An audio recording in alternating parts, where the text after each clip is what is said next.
မင်္ဂလာပါရှင်ဒီနေ့ VOA ကဆက်သွယ်မေးမြန်းမဲ့သူကတော့ပြည်ထောင်စုလွှတ်တော်ကိုစားပြုကော်မတီကနေပြီးတော့ကုလသမဂ္ဂဆိုင်ရာကိုယ်စားလှယ်ဖြစ်ခန့်အပ်လိုက်တဲ့ဒေါက်တာဆဆာပဲဖြစ်ပါတယ်ရှင်မင်္ဂလာပါဆရာမင်္ဂလာပါ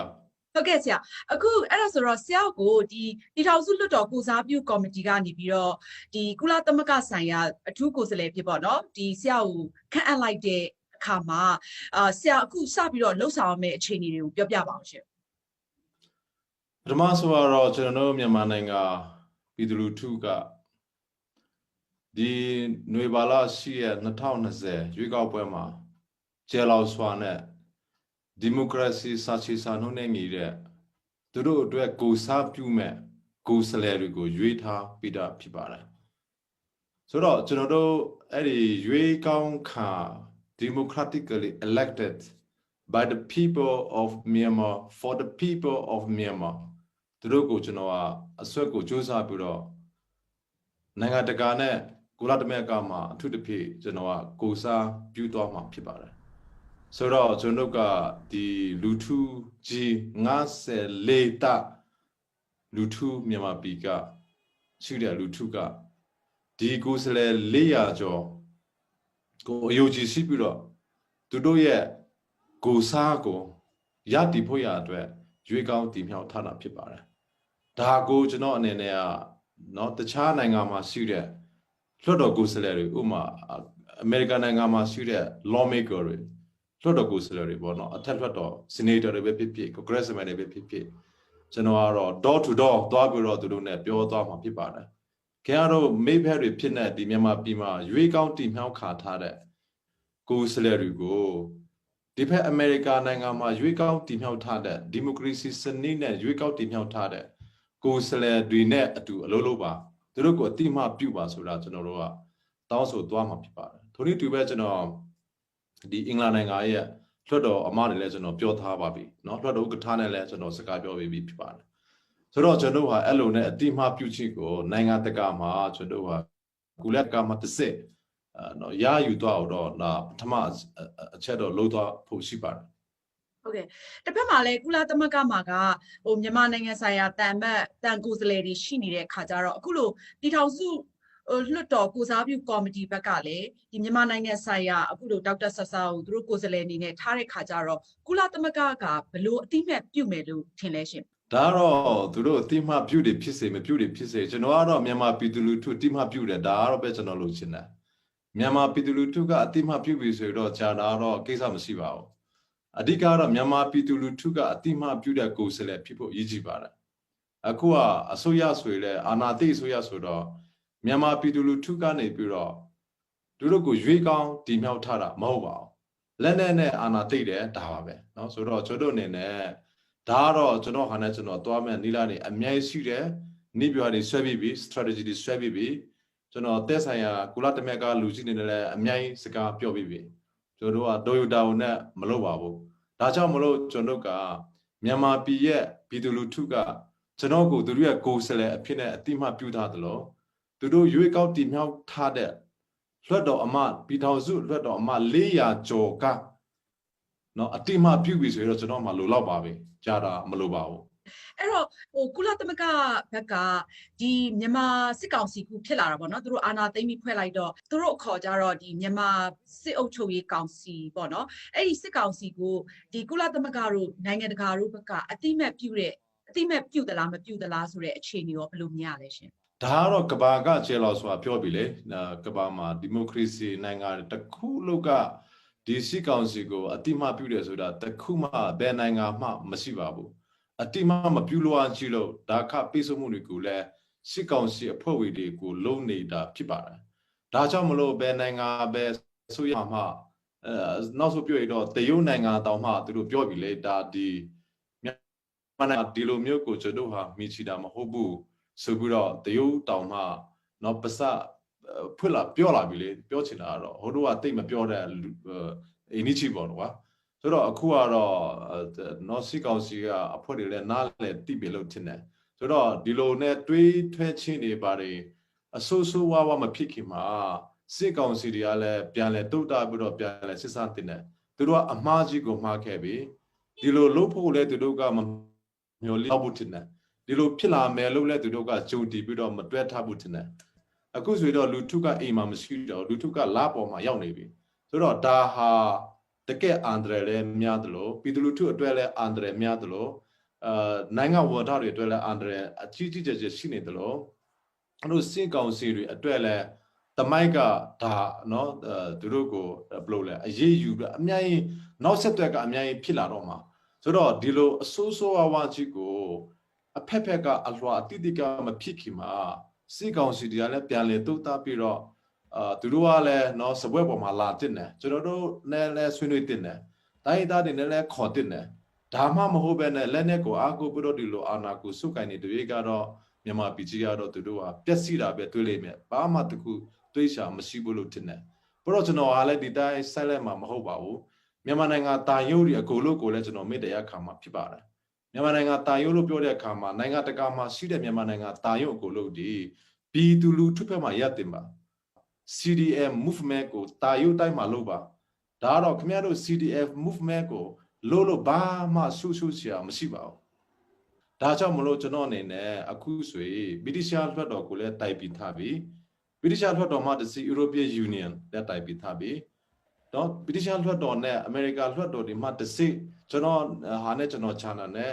အခုဆိုရင်တော့ဒီအမေရိကန် lawmaker တွေလည်းကျွန်တော်တို့တိုက်ပြီးနေပါတယ်ဆိုတော့ကျွန်တော်ဟာအောင်မြင်လာမယ်နိုင်ငံတကာကျွန်တော်ကိုအတိမပြုလာတယ်ပြုပြီးလည်းဖြစ်ပါတယ်မကြာခင်မှာဗြိတိရှလွှတ်တော်ကလွှတ်တော်အမတွေကလည်းမြန်မာနိုင်ငံမှာအဲ့လိုအာဏာသိမ်းခါရတဲ့လွှတ်တော်ကိုယ်စားလှယ်တွေကိုလုံးဝဒီတိုင်းကြည့်ပြီးတော့လက်ပိုက်မနေနိုင်ကြောင်းသူတို့ထုတ်ပြချက်တွေထွက်ပါလိမ့်မယ်ဟုတ်ကဲ့ဟိုဒီမြန်မာနိုင်ငံမှာပေါ့နော်ဒီလိုတန်ယုံဝန်ထမ်းတွေတန်အမတ်တွေဒီတန်တမန်လောကမှာသူတို့တွေဒီနိုင်ငံသားရေးဝင်ကြီးဌာနကိုအရင်တည်းကပေါ့နော်အရင်စစ်အစိုးရဆက်ထက်တဲ့ပေါ့နော်သူတို့ကချုပ်ကင်ထားတဲ့ခါကျတော့ဥမာ90%လောက်ကဒီစစ်မှုတန်းဟောင်းနေပေါ့နော်စစ်ဘက်ကလာအရက်သားအနည်းစုပဲဖြစ်တဲ့ခါမျိုးဆိုတဲ့အခြေအနေမျိုးရှိတယ်လို့ကျွန်တော်တို့သိရပါတယ်အဲ့ဒီခါကျတော့နိုင်ငံတကာမှာရှိတဲ့မြန်မာတန်ယုံတွေအနေနဲ့အခုလို CDM ဒီလိုအမိန့်မနာခံရေးအကြမ်းမဖက်လှုပ်ရှားမှုမှာပါဝင်ဖို့ဆိုတဲ့အပိုင်းကတိတ်မဖြစ်နိုင်ဘူးလို့တွက်ဆချက်တွေရှိပါတယ်ဆိုတော့ဒီပေါ်မှာဒေါက်တာဆဆာဘယ်လိုမြင်လဲရှင်ကျွန်တော် campaign မယ်လေဒါပြောမယ်လေကျွန်တော်ပြောမယ်လေပြောမယ်ဆိုတာကတော့ကျွန်တော်နိလာနေမြိုက်ရှိပါတယ်ဥပမာကျွန်တော်ဒီမြန်မာနိုင်ငံမှာတည်ဝေဒီမိုကရေစီစနစ်စာချုပ်စာနှုတ်နဲ့ညီတဲ့ရွေးကောက်တင်မြှောက်ခံတဲ့ကိုယ်စားလှယ်လောင်းတွေအားလုံးကနော်သဘောတူထားတဲ့အားလုံးကနော်ကိုစားပြုထားတဲ့ဥစ္စာကိုဗြိတိရှလွှတ်တော်အမတွေလည်းကိုစားအတိမပြုလာမယ်အမေရိကန်လွှတ်တော်အမတွေလည်းကိုစားပြုလာတဲ့အတိကျွန်တော်တို့လှုပ်ရှားမယ်နိုင်ငံတကာမှာလွှတ်တော်အမတွေအားလုံးအတိမပြုလိုက်ပြီဆိုတော့သူတို့အတွက်လည်းလွယ်သွားပြီတကယ်လို့များတခုခုဖြစ်လာရင်လည်းအခုစစ်သားတွေလည်းအမတို့လည်းတည်တဲ့တိုက်ပဲလေလူစုအကုန်လုံးလူစုမဟုတ်ပါဘူးเนาะဒီစစ်သား9သိန်းလောက်ထက်မှာเนาะတချို့သောလူတွေရဲ့လောကတကူကောင်းစာတော့စိတ်ဓာတ်ပါပဲရှိပါတယ်ကျွန်တော်ထင်ပါတယ်เนาะတရားမှာ69ရာခိုင်နှုန်းစစ်သားတွေကတော့เนาะလူစုမဟုတ်ကြပါဘူးเนาะသူတို့အတိစိတ်နဲ့အခုသူတို့ဆိုတဲ့နိုင်ငံတကာမှာနေပြီးဒီမိုကရေစီနားလည်တယ်လူခွေနားလည်တယ်ဆိုတော့သူတို့ကိုယ်တိုင်လည်းသူတို့ common sense ကိုအတုပြုတင်ပြလို့ထင်တယ်နိုင်ငံရဲ့အနာဂတ်ကိုကြည့်ပြီးတော့လေကျွန်တော်တို့အောင်မြင်နိုင်ဆိုတော့များပါတယ်ဟုတ်ကဲ့အဲ့တော့ပြည်ထောင်စုလွှတ်တော်ကိုစားပြုကော်မတီကလည်းသူတို့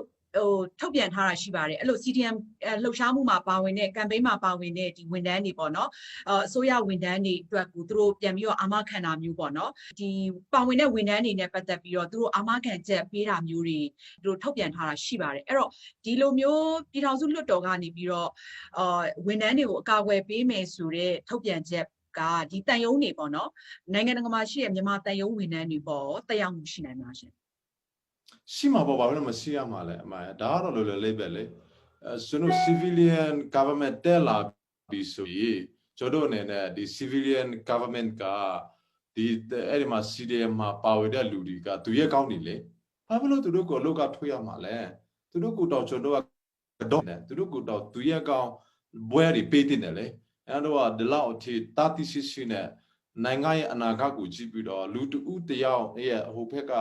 လူတစုရဲ့အနာဂတ်နဲ့သူတို့ရဲ့ဥစ္စာမရှိပဲနဲ့နိုင်ငံသားဒီ54ရာခိုင်နှုန်းရဲ့ဒီ54 sorry 54တာရဲ့အနာဂတ်ကိုကြည့်ပြီးတော့လှုပ်သွားတယ်ဆိုတာကျွန်တော်ဖက်ကလည်း နော် common sense ရှိပါတယ်ဒါကသူတို့ကိုတော့ဘလုံးနဲ့မှဒီ democracy ဆိုရတက်လာတဲ့အချိန်ကြရတော့သူတို့ကိုပဲကျွန်တော် democracy စနစ်ကိုလုံချင်သူတို့ကိုပဲဥစားပေးပြီးတော့ဆက်လက်လုပ်ခါမှာပေါ့ဒါမှမဟုတ်ပဲနဲ့အခုကကျွန်တော်တို့ဒီလူထုကရွေးကောက်တည်မြောက်ထားတဲ့ကိုယ်စလဲတွေရဲ့အတာကိုထိလူရှုပြီးတော့လက်နဲ့ကိုအားကိုပြီးတော့အာဏာသိမ်းထားတဲ့အမိတ်အာဏာကိုပဲနာခံနေတဲ့ရွေးကတော့သူတို့အတွက်လည်းမကောင်းသလိုသူတို့ကလေးတွေအတွက်လည်းမကောက်ပါဘူးသူတို့အနာဂတ်အတွက်လည်းမကောက်ပါဘူးဒီနေရာမှာအခုဒီကုလသမဂ္ဂမှာဆိုလို့ရှိရင်ပေါ့နော်မြန်မာအရေးနဲ့ပတ်သက်ပြီးတော့သူတို့အရေးပေါ်အစည်းအဝေးတွေတော့တပြိုင်နက်ကျင်းပလာတယ်အခုဒီကုလသမဂ္ဂဂျီနီဗာကုလသမဂ္ဂလူ့ခွင့်ရေးကောင်စီမှာလည်းမြန်မာနဲ့ပတ်သက်ပြီးအရေးပေါ်အစည်းအဝေးတွေမကြာခဏလုပ်တယ်အခုဒီနယူးယောက်ကကုလသမဂ္ဂဌာနချုပ်မှာဆိုရင်လည်းတောက်ကြနေမှာသူတို့ informal meeting ပေါ့နော်မြန်မာအရေးနဲ့ပတ်သက်ပြီးသူတို့တကပိတ်စည်းဝေးတွေလုပ်ဖို့ရှိတယ်ဆိုတော့အခုပြည်ထောင်စုလွှတ်တော်ကိုစားပြုကော်မတီကနေပြီးတော့အခုဒေါက်တာဆဆာကိုကုလသမဂ္ဂဆိုင်ရာကိုယ်စားလှယ်ဖြစ်ခန့်အပ်လိုက်ပြီဆိုတဲ့အခါကျတော့အဲ့လိုမျိုးမြန်မာအရေးနဲ့ပတ်သက်လို့ပြောရဆိုရမယ်ဆိုလို့ရှိရင်ရောဘလို့အနေအထားမျိုးဖြစ်လာမလဲရှင်ဒါဒီလိုအနေအထားမှာဒေါက်တာဆဆာတို့ဘလို့လှုပ်ရှားဖို့ရှိလဲရှင်ဒါတော့ကျွန်တော်ကတော့ရှိလေးပဲလေကျွန်တော်ကတော့မြန်မာပြည်ကိုလူထုကိုကျွန်တော်ကကိုစားပြုတယ်လူထုကိုဆက်ဖြစ်တယ်ကျွန်တော်ကစီအကောင့်စီကိုဆက်လည်းမဟုတ်ပါဘူးဆိုတော့သူတို့ဟာလည်းသူတို့ဟာနဲ့သူတို့စီကောင့်စီကိုဆက်လည်းဖြစ်တော့ပြော့ပေါ့နော်ကျွန်တော်ဖက်ကလည်းကျွန်တော်ကလူထုကိုဆက်လည်းပဲကျွန်တော်ကတော့ဒီလူထုကရွေးကောက်တင်မြှောက်ထားတဲ့လွှတ်တော်ကိုဆက်လည်း400ကျော်ရဲ့ကိုဆက်လည်းပဲသူတို့ပဲကိုစားပြုမယ်ကျွန်တော်မှာ people's mandate ရှိတယ်ဒါကြောင့်မလို့ကျွန်တော်တို့ဒီ security council တော့၎င်းလူခွေးကောင်စီတော့၎င်းသူတို့မှာကျွန်တော်ချိတ်ဆက်စီးပိတာဖြစ်ပါတယ်မြန်မာနိုင်ငံဆိုင်ရာလူခွေးreporter Thomas Andrew နဲ့လည်းကျွန်တော်နော်ဒီဘက်ကအများကြီးဆွေးနွေးစရာရှိပါတယ်ဆိုတော့ကျွန်တော်အနေနဲ့ဘာမှမစိုးရိမ်ပါဘူးကျွန်တော်အတိမပြုပြီးသားပါဒါကြောင့်မလို့ကျွန်တော်က formal meeting မှာတကယ် meeting ရဲ့ဥက္ကဋ္ဌလုံးမဲ့တဘာပတိလုံးမဲ့သူတွေကလောလောဆယ်ဆိုဗြိတိရှဆိုရလေသူတို့ဘက်ကဟိုနော်လူချွေးကောင်စီမှာဒီတော့တဘာပတိလုံးမဲ့နောက်လာဆိုတော့အမေရိကပေါ့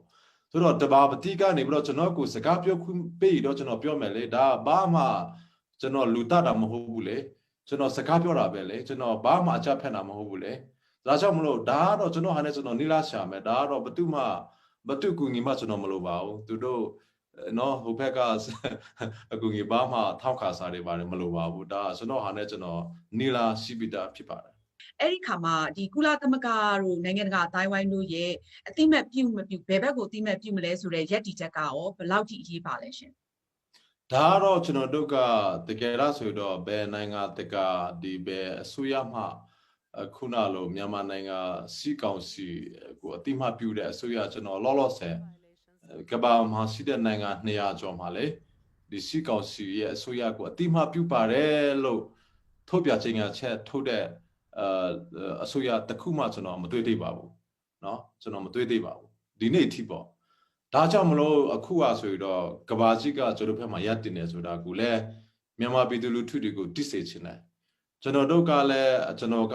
ွမ်းကိုကျွန်တော်ရဲ့အစုပ်အထိကျွန်တော်လည်းလူထုနဲ့အတူရပ်တည်ပြီးတော့ကျွန်တော်တို့သွားမှာပါဒေါက်တာဆဆာရှင်းပြသွားတဲ့ပုံရဆိုရင် American တို့ဒီအခု EU နောက်ဗြိတိန်ပေါ့နော်ပါတဲ့အဲ့ဒီနိုင်ငံဒီအနောက်နိုင်ငံအများစုကဟိုတရားဝင်အတိမတ်လက်ခံမယ်အတိမတ်ပြုမယ်ဒေါက်တာဆဆာတို့ကိုမြန်မာနိုင်ငံရဲ့တရားဝင်ကိုယ်စားလှယ်တွေဖြစ်အတိမတ်ပြုလာမယ်အနေထားရှိလာနိုင်မှာရှင်ဘယ်လိုခြေနေလဲရှင်အဲ့ဒါတော့တေချတယ်လေမပြုလို့မရဘူးလေသူတို့ကမပြုရတော့ဒီမိုကရေစီကိုအတိမတ်မပြုတာပဲလေသူတို့ဒီမိုကရေစီနိုင်ငံဆိုတော့ဒီမိုကရေစီကိုအတိမတ်ပြုရမယ်လေနော် democratically voice ကိုအဲ့လိုပယ်လို့ရတယ်လေဒါမရဘူးလေကျွန်တော်ကတော့ဆက်လက်ပြီးတော့အဲ့လိုနည်းနဲ့အကြမ်းမဖက်တဲ့တိုက်ပွဲဝင်မှာပဲဆိုတော့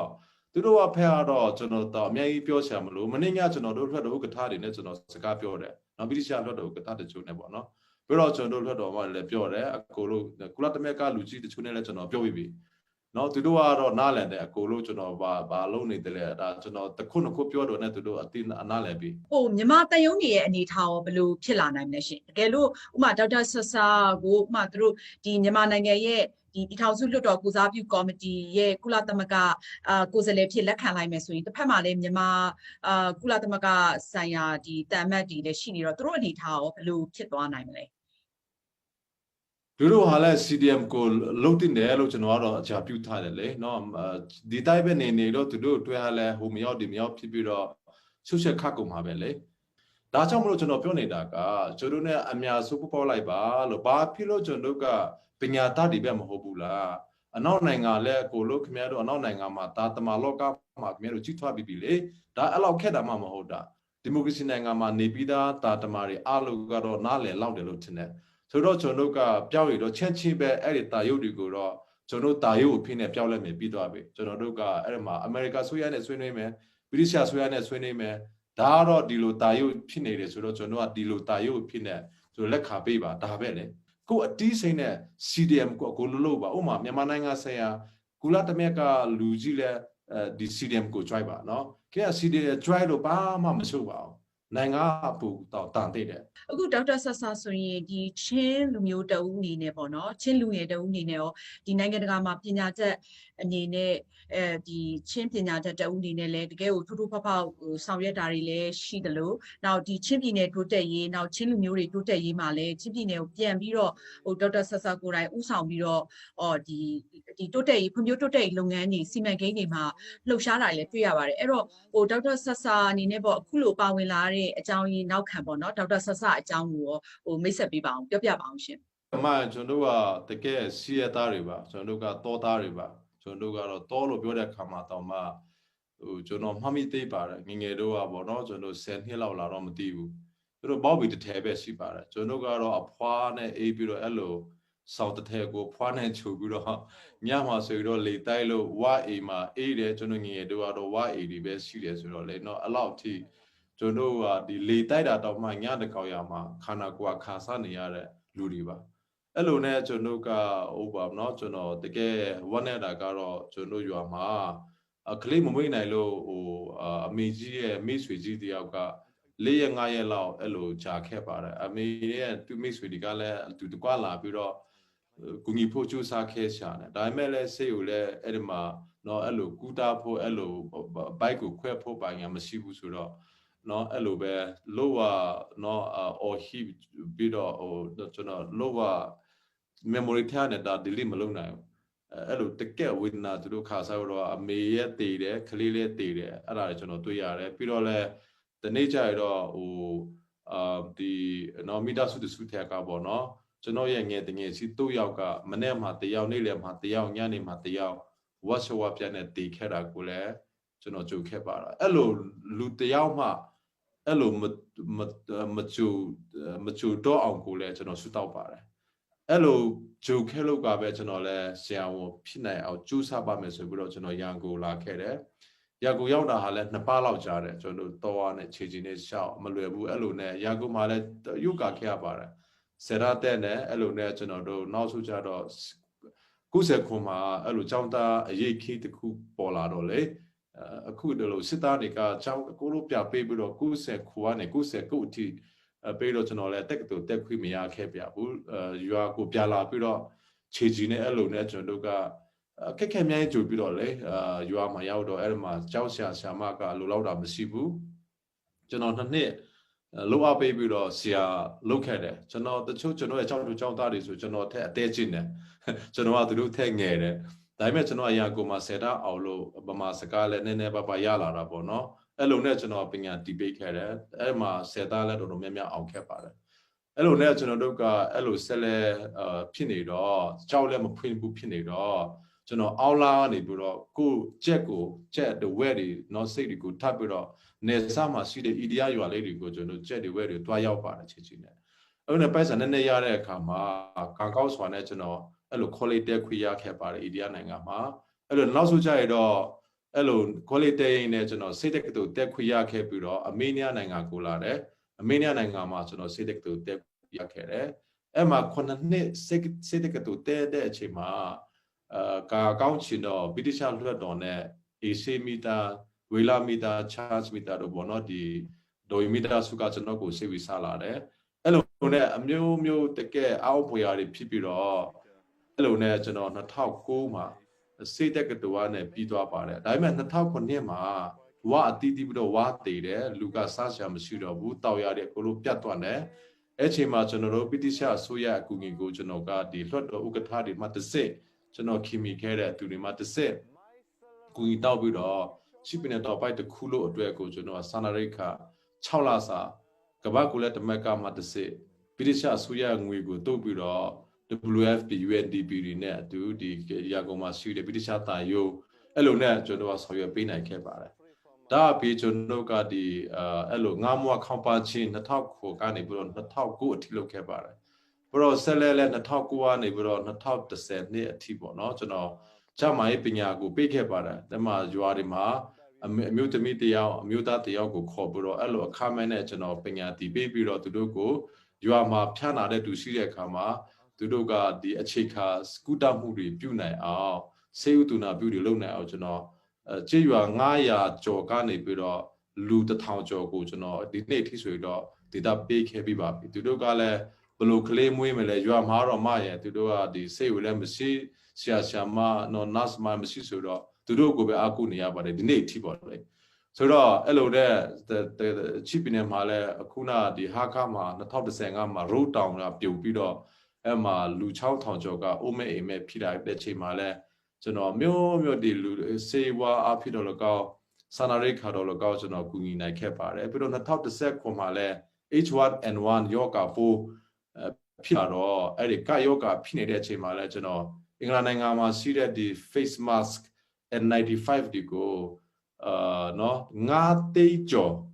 နော်ရန်ကုန်ပြည်သူ့စေယုအပါဝေနေပြည်တော်ပြည်သူ့စေယုမန္တလေးပြည်သူ့စေယုကာကောနဲ့မဟုတ်ဘူးကလေးမျိုးနဲ့ပခုတ်ခုနဲ့ဒီချီပီနယ်မှာရှိတဲ့ပြည်သူ့စေယုအားလုံးနဲ့ရခိုင်ပြည်နယ်မှာရှိတဲ့ပြည်သူ့စေယုအားလုံးကိုလည်းကျွန်တော်တို့ဖြန့်ဝေပေးနိုင်ခဲ့ပါတယ်။ဘာအခုဒီ COVID-19 လည်းကြာလာတော့ဒီ COVID-19 မှာလည်းကျွန်တော်ချီပီနယ်မှာရွာပေါင်း200ကျော်မှာကျွန်တော်အသုံးပြုမဲ့နော်ဒီကျွန်တော်ဒီလက်စိတ်မြေဥစ္စာတွေပြီးတော့ face mask ဒီအကုန်လုံးဒီလိုအပ်တဲ့ပစ္စည်းကိရိယာတွေကိုထောက်ပံ့နိုင်ခဲ့ပါတယ်ဆိုတော့တော်များများကကျွန်တော်ဟာအခုဆိုတော့နိုင်ငံခြားပညာတော်ဒီလဲနော်ချီပီနယ်ကဆရာအောင်လာပြီးတဲ့လူတွေကိုကျွန်တော်လူ104ယောက်ကိုကျွန်တော်ပညာတော်ဒီဆလွတ်နိုင်ခဲ့ပါတယ်ဒီလိုခဲ့တဲ့73နှစ်အတွင်းပေါ့အဲ့ဒီ104ယောက်မှာဖခင်ရဲ့ကျိုးတို့ကျွန်တော်တို့ဒီဆရာဝန်10ယောက်ထွက်ခဲ့ပါတယ်အင်ဂျင်နီယာ9ယောက်ထွက်ခဲ့ပါတယ်စီးပွားရေးတက္ကသိုလ်ဆိုတော့10ယောက်ပြီးခဲ့ပါတယ်နတ်မဆိုတော့နိုင်ငံတကာမှာကျွန်တော်တို့ဟို10ယောက်ထွက်ခဲ့ပါတယ်ဂျာတဲ့တော့ကွန်ပျူတာတွေပါ BLT ပဲအဲ့လိုနဲ့ကျွန်တော်တို့က73နှစ်တိုင်မြန်မာနိုင်ငံအတွက်အထူးတစ်ဖြစ်ချီပင်နယ်နဲ့ရခိုင်ပြည်နယ်နဲ့အဲ့ဒီခေါင်ဖြတ်တဲ့ဒေသတွေအတွက်ကိုကျွန်တော်လုပ်ခဲ့ပြီးဖြစ်ပါတယ်ဒါကတော့ပြည်ထောင်စုလွှတ်တော်ကိုစားပြုကော်မတီကနေကုလသမဂ္ဂဆိုင်ရာကိုယ်စားလှယ်ဖြစ်ခန့်လိုက်တဲ့ဒေါက်တာဆဆာဖြစ်ပါတယ်ရှင်။အခုလို VOA မြန်မာပိုင်းကိုအချိန်ပေးပြီးတော့ပြောကြားပေးတဲ့အတွက်ဒေါက်တာဆဆာကိုကျေးဇူးအများကြီးတင်ပါတယ်ရှင်။ကျေးဇူးပါ